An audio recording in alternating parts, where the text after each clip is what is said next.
انتم متخيلين اللي قدامكم دوت قرنبيط؟ ايوه قرنبيط، عاملينه بطريقه حلوه جدا جدا، وده وقت وموجود في السوق بكثره واوانه. وطبعا صيامي، الناس اللي مش هتعرف يعني ايه صيامي، يعني نباتي. اول حاجه معانا ميه على البوتاجاز، هنحط ميه وهنحط عليها رشه من الكمون ورشه من الملح والميه تغلي. نجيب بقى القرنبيطه بتاعتنا، ولما نيجي ننقي القرنبيط ننقي القرنبيطه تكون كده مدوره ومليانه كده، يعني ما تكونش مهويه، ويكون بطنها ابيض، ما تكونش البطن بتاعتها يعني فيها نقط سمراء وكده اهو. نجيب بقى ورق الشجر اللي فوق دوت، بنبتدي نقطعه بمنتهى السهوله زي ما حضراتكم شايفين. هجيب بلاستيك راب والف القرنبيطه بتاعتي كويس، ولو ما عندناش بلاستيك راب نقدر نجيب كيس وندخل القرنبيطه فيه ونربطه كويس. انا هوريكم طريقه تقطيع للقرنبيط خطيره وسهله جدا وبسيطه قوي.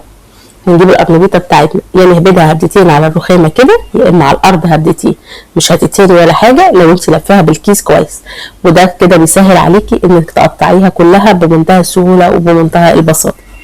بعد كده انا هاخد نصها بس، لان انا محتاجه نصها بس، والنص التاني هشيله في كيس واحتفظ بيه في التلاجة اعمل منه اي وصفه تانيه. هنعمل مع بعض برضو كفته القرنبيط. بعد كده هسلق القرنبيط بتاعي، انا عايزاه سلق كامل، يعني عايزاه اجي مثلا احط فيه سكينه كده الاقيها بتدخل وتطلع بسهوله، او اغرز بضفري كده اهوت الاقيها برضو بتغرز بسهوله جدا.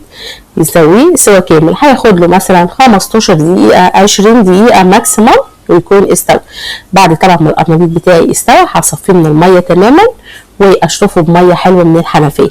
بعد كده بجيب طبق هنزل عليه بمثلا كوبايتين من الميه على حجم بقى كميه القرنبيط اللي انتم عاملينه، وهنزل عليه ب 3-4 معالق من الدقيق، والتوابل بتاعتي توم باودر، بصل باودر، بابريكا، رشه بسيطه من الكاري، ورشه بسيطه من بودره الزعفران.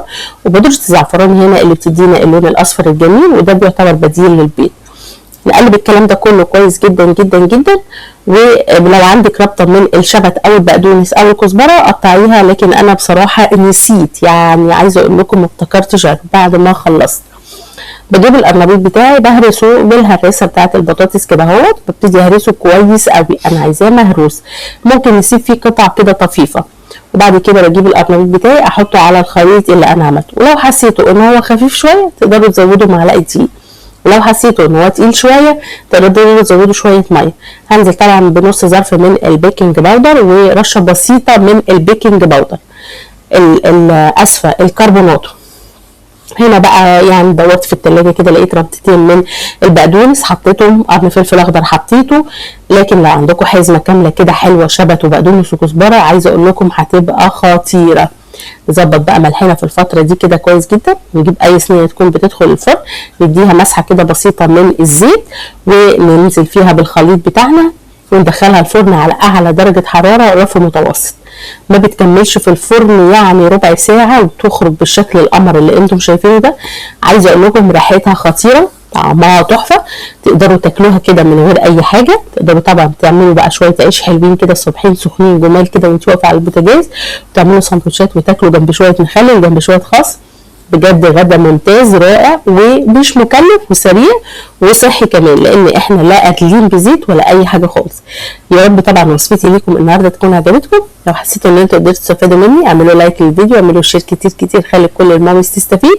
واذا انتم لسه جداد على قناتي على اليوتيوب نرمين سمير ما تنسوش تعملوا اشتراك في القناه، وطبعا ما تنسوش تعليقاتكم الجميله اللي بتفرحني، وطبعا وصفاتكم اللي بتطبقوها ابعتوها على البيج بتاعتي على الفيسبوك باسم بيت العيله واكلات نرمين، والانستجرام باسم الشيف نرمين، والتيك توك وكول باسم نرمين سمير. واشوفكم في اكله جديده على خير، وباي باي يا اصحابي الحلوين.